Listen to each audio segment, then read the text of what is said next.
Hello, this is Dr. Abbas Vattoli, Assistant Professor, Amal College of Advanced Studies. Amal College Commerce Department Certificate Course in Stock Market Trading എന്ന പ്രോഗ്രാമിൻ്റെ ഭാഗമായിട്ടുള്ള ഒരു online ക്ലാസ്സാണ്. ഇതിൽ നമ്മൾ stock സെലക്ഷനുമായി ബന്ധപ്പെട്ടിട്ടുള്ള ഒരു ടോപ്പിക്കാണ് ഡിസ്കസ് ചെയ്യുന്നത്. അപ്പോൾ നമ്മൾ ഫസ്റ്റ് സ്റ്റോക്ക് സെലക്ട് ചെയ്യാൻ വേണ്ടിയിട്ടുള്ള ഒരു മെത്തേഡ് പറയുന്നത് capitalmarket.com എന്ന് പറയുന്ന ഒരു വെബ്സൈറ്റ് ഉണ്ട്. അവരൊരു സ്റ്റോക്ക് മാർക്കറ്റ് റിസർച്ച് ജേർണലും അതിൻ്റെ വെബ്സൈറ്റുമാണുള്ളത്. ഇതിൽ നമ്മൾ പോയി കഴിഞ്ഞാൽ ഇതിലൊരു IPO സെൻറ്റർ എന്ന് പറയുന്ന ഒരു സെക്ഷൻ ഉണ്ട്. ഈ സെക്ഷനിൽ എന്തൊക്കെയുള്ളത് വെച്ചാൽ, ഇപ്പോൾ ഫോർത്ത് കമ്മിങ് IPO എന്ന് ക്ലിക്ക് ചെയ്ത് കഴിഞ്ഞാൽ ഇനി വരാൻ പോകുന്ന ഇനീഷ്യൽ പബ്ലിക് ഓഫർ, പുതുതായിട്ട് സ്റ്റോക്ക് മാർക്കറ്റിലേക്ക് വരാൻ പോകുന്ന കമ്പനികളാണ്. ഈ കമ്പനികളുടെ ഷെയർ നമുക്ക് കമ്പനിയിൽ അപ്ലൈ ചെയ്തിട്ട് വാങ്ങാം. അലോട്ട്മെൻറ്റ് കിട്ടുകയാണെങ്കിൽ നമുക്ക് കിട്ടും. ഇപ്പോൾ ഓരോ ഗോ ഫാഷൻ എന്നുള്ള കമ്പനി 968 രൂപ 1020 റേഞ്ചിലാണ് അവർ ഇഷ്യൂ ചെയ്യുന്നത്. നവംബർ 17 മുതൽ നവംബർ 22 വരെയാണ് അതിന് അപ്ലൈ ചെയ്യാനുള്ള സമയം. അതുപോലെ ഓപ്പൺ IPO എന്ന് പറഞ്ഞാൽ ഇപ്പം കറൻ്റ്ലി റണ്ണിങ് ആയിട്ടുള്ളത്, ഇപ്പം ഇന്ന് അപ്ലൈ ചെയ്യാൻ പറ്റുന്ന IPOകളാണ് ഈ ഓപ്പൺ IPO എന്നുള്ളത് കിട്ടുക. അതിലിപ്പോൾ ടാർസൻ പ്രൊഡക്ട്സ് എന്നുള്ളതാണുള്ളത്.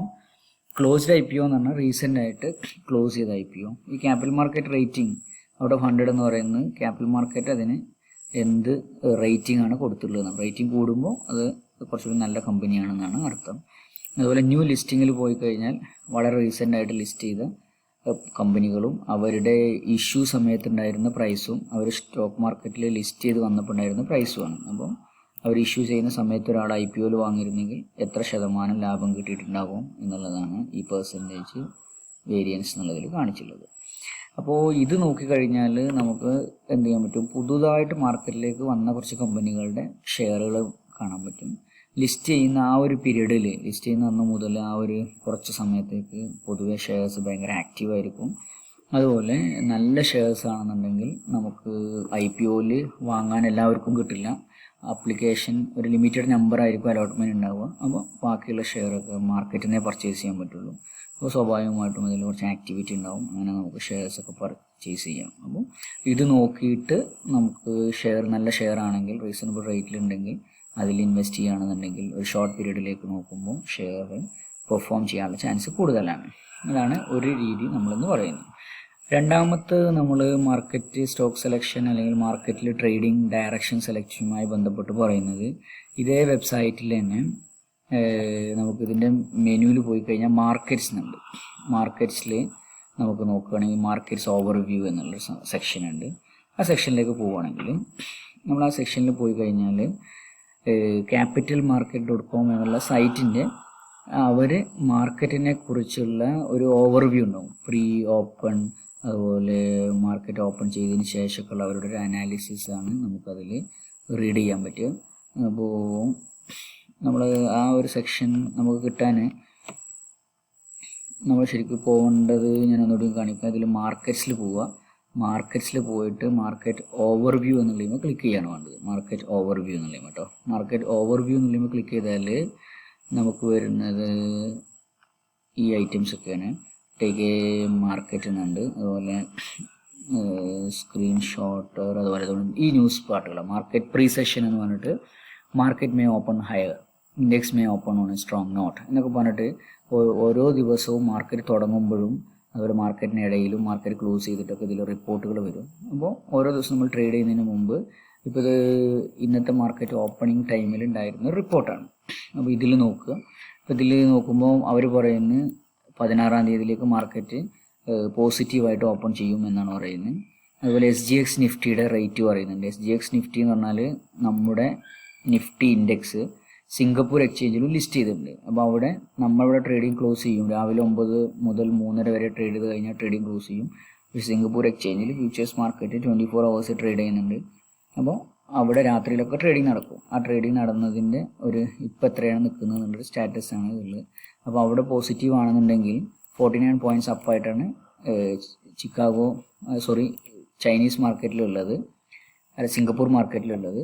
അപ്പോൾ അത് നമ്മുടെ മാർക്കറ്റിനെ പോസിറ്റീവായിട്ട് ബാധിക്കാൻ ചാൻസ് ഉണ്ട്. അതുപോലെ നമ്മൾ ഗ്ലോബൽ മാർക്കറ്റ്സുകളൊക്കെ എങ്ങനെയാണ് നോക്കണം. ഇന്ത്യൻ മാർക്കറ്റ്സ് നമ്മൾ അമേരിക്കൻ മാർക്കറ്റുകൾ, യൂറോപ്യൻ മാർക്കറ്റ്, ഏഷ്യൻ മാർക്കറ്റിനൊക്കെ ബാധിക്കും. അപ്പോൾ ഏഷ്യൻ മാർക്കറ്റുകളൊക്കെ പലതും നമ്മുടെ മാർക്കറ്റ് ഓപ്പൺ ചെയ്യുന്നതിന് മുമ്പേ ഓപ്പൺ ആവും. അതുപോലെ അമേരിക്കൻ മാർക്കറ്റ് രാത്രിയിലാണുള്ളത്, യൂറോപ്യൻ മാർക്കറ്റ് ഒരു ഉച്ച സമയത്തോടു കൂടി ഓപ്പൺ ആവും. അങ്ങനെ ഓരോരുത്തർക്കും അവരവരുടെ ഡേ ടൈമിലാണ് ട്രേഡിങ്. അപ്പോൾ അവിടെ വന്ന പ്രധാനപ്പെട്ട ചേഞ്ചസുകളൊക്കെ ഇന്ത്യൻ മാർക്കറ്റിനെ ബാധിക്കും. അപ്പോൾ നമ്മൾ അത് വായിച്ച് നോക്കിയിട്ട് വേണം നമ്മളുടെ മാർക്കറ്റ് അപ്പാവോ ഡൗൺ ആവോ എന്നുള്ളൊരു സ്റ്റാറ്റസ് അറിയാൻ. അതുപോലെ ഡൊമസ്റ്റിക് മാർക്കറ്റ്സ് ഉണ്ട്, അഥവാ നമ്മുടെ മാർക്കറ്റിൽ കഴിഞ്ഞ ദിവസം എങ്ങനെയായിരുന്നു എന്നുള്ളത്. അതുപോലെ ഫോറിൻ ഇൻസ്റ്റിറ്റ്യൂഷണൽ ഇൻവെസ്റ്റേഴ്സൊക്കെ മാർക്കറ്റിൽ എന്താണ്, ബൈ ആണോ സെല്ലാണോ, അതുപോലെ ഡൊമസ്റ്റിക് ഇൻസ്റ്റിറ്റ്യൂഷണൽ ഇൻവെസ്റ്റേഴ്സ് ബൈ ആണോ സെല്ലാണോ ഒക്കെ തുടങ്ങിയിട്ടുള്ള ഇൻഫർമേഷൻ എന്ത് ചെയ്യാം, ഈ സൈറ്റിൽ നിന്ന് നമുക്ക് കിട്ടും. ഇതൊക്കെ വായിച്ചിട്ട് വേണം നമ്മൾ അന്നത്തേക്കുള്ള ഒരു ട്രേഡിംഗ് പ്ലാൻ തയ്യാറാക്കാൻ. വാങ്ങണോ വിൽക്കണോ, മാർക്കറ്റ് പോസിറ്റീവ് ആകാനാണോ നെഗറ്റീവ് ആകാനാണോ സാധ്യത എന്നുള്ളതൊക്കെ അറിഞ്ഞുകൊണ്ട് വേണം അന്നത്തെ ഒരു ട്രേഡിങ് നമ്മൾ ചൂസ് ചെയ്യാൻ വേണ്ടിയിട്ട്. മറ്റ് ഒരു കാര്യം എന്ന് പറയുന്നത്, നമുക്കൊരു ആക്റ്റീവായിട്ടുള്ള ഒരു ഷെയർ സെലക്ട് ചെയ്യാൻ വേണ്ടിയിട്ട് ചെയ്യാവുന്ന വേറൊന്ന്, ഈ മാർക്കറ്റ്സ് എന്നുള്ള ലിങ്കിൽ തന്നെ നമുക്ക് ഇതിലൊരു സംഭവമുണ്ട്, കോർപ്പറേറ്റ് ആക്ഷൻ എന്ന് പറയുന്നത്. ഇപ്പോൾ കോർപ്പറേറ്റ് ആക്ഷൻ എന്നുള്ളതിൽ ഇപ്പോൾ ബോണസ് ഇഷ്യൂ എന്നുള്ളത് ക്ലിക്ക് ചെയ്യുകയാണെങ്കിൽ ഒരുപാട് കോർപ്പറേറ്റ് ആക്ഷൻ ഉണ്ട്. ബോണസ് ഇഷ്യൂ ക്ലിക്ക് ചെയ്യുകയാണെങ്കിൽ നമുക്കറിയാം ഇപ്പോൾ റീസെൻ്റായിട്ട് ബോണസ് കൊടുക്കാൻ പോകുന്ന കമ്പനികളുടെ ലിസ്റ്റാണിത്. Indo US biotech 29 November ex ഡേറ്റിൽ ബോണസ് കൊടുക്കുന്നുണ്ട്. 1:5 ആണ്. 5 ഷെയറുള്ളവർക്ക് ഒരു ഷെയർ കൊടുക്കും. 1 for 5 ഷെയർസ് എന്നുള്ളതാണ്. അങ്ങനെ ബോണസ് കൊടുക്കും. അങ്ങനെ ഇതൊക്കെ റീസെൻ്റായിട്ട് ബോണസ് അനൗൺസ് ചെയ്തിട്ടുള്ള കമ്പനികളാണ്. അപ്പോൾ ബോണസ് അനൗൺസ് ചെയ്യുന്ന ആ ഒരു പീരീഡിൽ കമ്പനീൻ്റെ ഷെയർ ചിലപ്പോൾ കൂടുതൽ പർച്ചേസ് ചെയ്യാൻ ആളുകളുണ്ടാവും, കൂടുതൽ ആക്റ്റീവായിരിക്കും. അപ്പോൾ നമുക്ക് എന്ത് ചെയ്യാൻ പറ്റും, അതിൽ നമുക്കും ഒരു ബെറ്റ് ചെയ്യാവുന്നതാണ്. ഇതുപോലത്തെ കോർപ്പറേറ്റ് ആക്ഷൻ എന്ന് പറയുമ്പോൾ ബോണസ് ഉണ്ട്, ഡിവിഡൻഡ് ഉണ്ട്, സ്പ്ലിറ്റ് ഉണ്ട്, അങ്ങനെ തുടങ്ങിയിട്ട് കമ്പനി ഡയറക്ടർ ബോർഡിൽ ഉള്ള കുറേ ഡിസിഷൻസ് ഉണ്ട്. അതൊക്കെ മാർക്കറ്റ് പ്രൈസിനെ ബാധിക്കുന്ന സംഭവങ്ങളാണ്. അപ്പോൾ നിങ്ങൾക്ക് എന്ത് ചെയ്യാം, അതൊക്കെ നോക്കിയിട്ട് കറൻ്റ്ലി ഇതുപോലത്തെ പോസിറ്റീവായിട്ടുള്ള കോർപ്പറേറ്റ് ആക്ഷനുള്ള കമ്പനികളൊക്കെ തൽക്കാലം ഷോർട്ട് ടേമിലേക്ക് ബൈ ചെയ്യാൻ വേണ്ടിയിട്ട് നമുക്ക് സെലക്ട് ചെയ്യാൻ പറ്റും. ഈ അവസാനമായിട്ട് നമ്മൾ പറയാൻ പോകുന്നത് മറ്റൊരു സൈറ്റിനെ ബേസ് ചെയ്തിട്ടാണ്. ആ സൈറ്റിൻ്റെ പേര് mutualfundsindia.com എന്നാണ്. അതിൽ നമുക്ക് എന്താ പറയാൻ പറ്റുക വെച്ചാൽ, നമ്മൾ സാധാരണ ഷെയർ മാർക്കറ്റിനെ കുറിച്ച് അത്യാവശ്യം വിവരമുള്ള ആളുകളാണ് നേരിട്ട് ഡയറക്റ്റായിട്ട് ഇക്വിറ്റി മാർക്കറ്റിൽ ഇൻവെസ്റ്റ് ചെയ്യുന്നത്. വലിയ ഐഡിയ ഇല്ലാത്ത ആളുകൾ ശരിക്കും ചെയ്യേണ്ടത് മ്യൂച്വൽ ഫണ്ട് റൂട്ടിലാണ്. മ്യൂച്വൽ ഫണ്ട്സ് എന്ന് പറഞ്ഞാൽ ബാങ്കുകൾ പോലത്തെ, അതുപോലെ നോൺ ബാങ്കിങ് ഫിനാൻഷ്യൽ ഇൻസ്റ്റിറ്റ്യൂഷനൊക്കെ ഫണ്ട് ഹൗസുകളുണ്ട്. അവർ റീറ്റെയിലേഴ്സിൻ്റെ അടുത്ത് നിന്ന് എമൗണ്ട് കളക്ട് ചെയ്യും, എന്നിട്ട് അവർ ഷെയർ മാർക്കറ്റിൽ ഇൻവെസ്റ്റ് ചെയ്യും. എന്നിട്ട് കിട്ടുന്ന ലാഭം എന്ത് ചെയ്യുന്നു, ഈ ഇൻവെസ്റ്റേഴ്സിനായിട്ട് ഷെയർ ചെയ്യുന്ന രീതിയാണ്. അപ്പോൾ ഒരുപാട് മ്യൂച്വൽ ഫണ്ട് കമ്പനികളുണ്ട്. ഈ mutualfundsindia.com നോക്കിക്കഴിഞ്ഞാൽ നമുക്ക് മ്യൂച്വൽ ഫണ്ടിൻ്റെ റാങ്കിങ്, റേറ്റിംഗ് ഒക്കെ കിട്ടും. അതിൻ്റെ ഒരു ഓപ്ഷനാണ് ഈ പെർഫോമൻസ് എന്നുള്ളടത്ത് ടോപ്പ് ഫണ്ട്സ് എടുക്കുന്നത്. ഈ ടോപ്പ് ഫണ്ട്സിൽ ഞാൻ ഫസ്റ്റ് AMC എന്ന് പറഞ്ഞ അസറ്റ് മാനേജ്മെൻറ്റ് കമ്പനിയാണ്, മ്യൂച്വൽ ഫണ്ട് കമ്പനീൻ്റെ പേരാണത്. അതുകൊണ്ട് axis mutual fund, Aditya Birla, BNP Paribas എന്നിട്ട് കുറേ മ്യൂച്വൽ ഫണ്ട് കമ്പനികളുണ്ട്. റാങ്ക് ചെയ്യേണ്ടത് നമ്മളിപ്പോൾ ടോപ്പ് 10 മ്യൂച്വൽ ഫണ്ടുകൾ റാങ്ക് ചെയ്യാനാണ് നമ്മൾ ഉദ്ദേശിക്കുന്നത്. ഈ നാച്ചുറൽ പല ടൈപ്പ് ഫണ്ട് ഉണ്ട്. നമ്മളിപ്പോൾ ഇക്വിറ്റി മാർക്കറ്റുമായി ബന്ധപ്പെട്ടായതുകൊണ്ട് ഇക്വിറ്റിയും സെലക്ട് ചെയ്തു. മിനിമം AUM എന്ന് പറഞ്ഞാൽ അസറ്റ് അണ്ടർ മാനേജ്മെൻ്റ് ആണ്. ഒരു 500 കോടിയെങ്കിലും അസറ്റുള്ള മ്യൂച്വൽ ഫണ്ട് കമ്പനികൾ മാത്രമാണ് ഇപ്പോൾ ലിസ്റ്റ് ചെയ്യാൻ പോകുന്നത്. ഇവിടെ നമ്മൾ ഓപ്പൺ എൻഡഡ് എന്നാണ് ചൂസ് ചെയ്യുന്നത്. ഓപ്പൺ എൻഡഡ് എന്ന് പറഞ്ഞാൽ എപ്പോഴും വാങ്ങി വിൽക്കാൻ പറ്റുന്ന എന്നുള്ളതാണ്. ഇതിൽ നമ്മൾ ഡൈവേഴ്സിഫൈഡ് എന്നുള്ളതാണ് നമ്മളിപ്പോൾ തൽക്കാലം ചൂസ് ചെയ്യുന്നത്. ഇപ്പോൾ എല്ലാവിധ ഷെയറുകളും ഉൾപ്പെടും. ലാസ്റ്റ് 1 ഇയർ പീരീഡ് എന്നുള്ളത് അതുപോലെ നിർത്തിയിട്ട് സബ്മിറ്റ് കൊടുത്താൽ നമുക്ക് കിട്ടാൻ പോകുന്ന കഴിഞ്ഞ ഒരു വർഷത്തിൽ ഏറ്റവും കൂടുതൽ ലാഭം കൊടുത്ത മ്യൂച്വൽ ഫണ്ട് കമ്പനികളാണ്. ഇപ്പോൾ കോൺ സ്മോൾ ക്യാപ് ഫണ്ടാണ് 114% ഒരു കൊല്ലം കൊണ്ട് ഗ്രോത്ത് കൊടുത്തത്, ഏകദേശം ഡബിൾ ആയിട്ടുണ്ട്. അങ്ങനെ കോട്ടക് സ്മോൾ ക്യാപ്പ്, നിപ്പോൺ, അങ്ങനെ കുറേ കമ്പനികളുണ്ട്. ഇപ്പോൾ ഞാൻ കോൺ സ്മോൾ ക്യാപ് ഫണ്ട് എന്ന് പറയുമ്പോൾ ക്ലിക്ക് ചെയ്യുകയാണെങ്കിൽ അതിൻ്റെ ഫാക്റ്റുകൾ അങ്ങനത്തെ സംഭവങ്ങളൊക്കെ ഓണായി വരും. അതിനകത്ത് നമുക്ക് ഈ പോർട്ട്ഫോളിയോ എന്നുള്ളൊരു സംഭവമുണ്ട്. ഈ പോർട്ട്ഫോളിയോയിൽ ക്ലിക്ക് ചെയ്ത് കഴിഞ്ഞാൽ അവരുടെ കയ്യിലുള്ള ഷെയർസ് നമുക്ക് ഏതൊക്കെയാണെന്നുള്ളത് അറിയാൻ പറ്റും. ഇപ്പോൾ ഇതിൽ അവരുടെ അടുത്ത് അരവിന്ദ് ഉണ്ട്, ഇന്ത്യ ബുൾസ് ഉണ്ട്, ITs ഉണ്ട്, ബാങ്ക് ഓഫ് ഇന്ത്യ ഉണ്ട്. ഇതൊക്കെ ഇത്രയും ശതമാനമായിട്ട് അവരുടെ പോർട്ട്ഫോളിയോയിലുണ്ട്. അപ്പോൾ ഇങ്ങനെ നോക്കിക്കഴിഞ്ഞാൽ ഏറ്റവും നന്നായി പെർഫോം ചെയ്യുന്ന മ്യൂച്വൽ ഫണ്ടുകാർ ഹോൾഡ് ചെയ്യുന്ന കമ്പനികൾ ഏതാണെന്ന് കിട്ടും. അങ്ങനെ നമ്മൾ ഏറ്റവും പെർഫോം ചെയ്യുന്ന കുറേ ഒരു 3, 4 അല്ലെങ്കിൽ 5, 6 മ്യൂച്വൽ ഫണ്ട് കമ്പനികളുടെ പോർട്ട്ഫോളിയോ നോക്കുമ്പോൾ അവരുടെ എല്ലാത്തിനും റിപ്പീറ്റ് ചെയ്ത് വരുന്ന കമ്പനികളൊക്കെ ഉണ്ടെങ്കിൽ അതൊക്കെ ലോങ് ടേമിൽ ഇൻവെസ്റ്റ് ചെയ്യാൻ നല്ല കമ്പനികളായിരിക്കും.